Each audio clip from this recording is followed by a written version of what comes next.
Hello, it's Sunday and everyone's already starting to think about which areas restrictions are going to be lifted on the 20th and in which all specific lines of work. Now, the government came out today with a very important announcement. The government says that contrary to its earlier announcement, e-commerce will not be permitted in non-essential goods. You will remember that many people had thought that you could start buying phones and fridges and gadgets and whatever, electronic items on e-commerce platforms after the 20th. Now, the government said that's not going to be allowed. E-commerce will be permitted only in essential goods. Now, is that in a sense to protect the Kirana stores or other shopping malls, for example, who are saying it's a bit unfair, you're allowing e-commerce to do this and you're not allowing us to do it? That's one possibility. The second possibility is that the government just feels if it's not essential, you shouldn't have people going around delivering it in all parts of the country. Either way, you can buy essential goods, but not non-essential ones.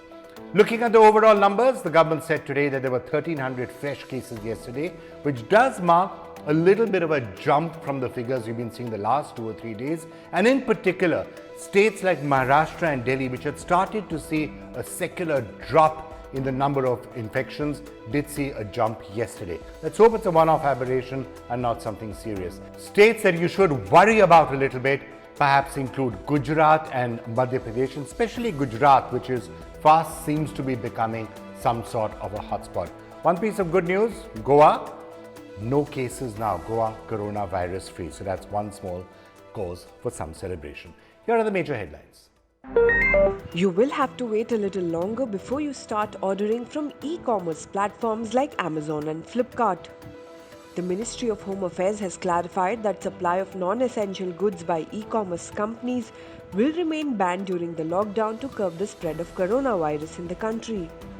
Prime Minister Narendra Modi extended the lockdown till May 3rd to contain the virus outbreak. The centre on Sunday issued a standard operating system for the movement of stranded labourers within the states and the union territories. The directives issued by the Union Ministry of Home Affairs barred movement of labourers outside the state or union territories from where they are currently located. The Ministry of Home Affairs said that in the event that a group of migrants wish to return to their place of work within the state where they are presently located, they would have to be screened, and those who are asymptomatic would be transported to their respective places of work.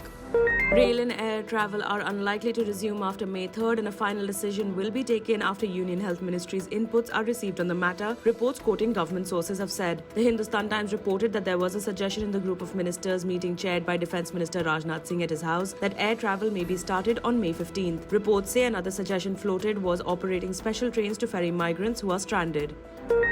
Addressing the citizens of Delhi, Chief Minister Arvind Kejriwal said, given the current situation of coronavirus cases in the capital, there are no plans of any leniency in lockdown norms for another week. Kejriwal said there is too much at stake, and if restrictions are lifted and chronic cases increase, then it will be too difficult to handle.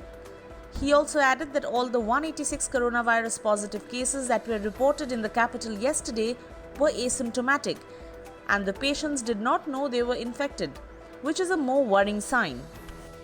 Lockdown की शर्तों में कोई ढिलाई नहीं दी जाएगी।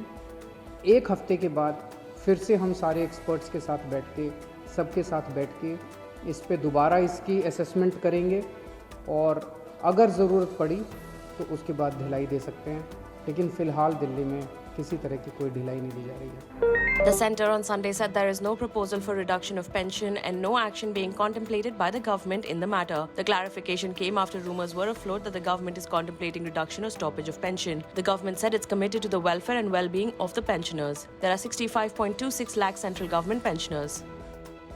Moody's Investor Service said on Sunday that the Reserve Bank of India's measures to help facilitate funds to the NBFC sector is unlikely to boost the credit flow to the broader economy, as NBFCs would shore up their own liquidity rather than on lending to customers. Moody's said the measure will soften near-term credit negative impact on non-banking financial companies' funding and liquidity. On Friday, the RBI said it will conduct the second tranche of targeted long-term repo operation for an aggregate amount of Rs 50 billion to begin with. US President Donald Trump has warned China of consequences if it was knowingly responsible for the spread of novel coronavirus pandemic. Disappointed over the handling of the coronavirus disease by China, Trump alleged non-transparency and initial non-cooperation with the US on the issue. Trump said his relationship with China was very good till the time the deadly COVID-19 swept the world. The president underlined that there was a big difference between a mistake that got out of control or something done deliberately.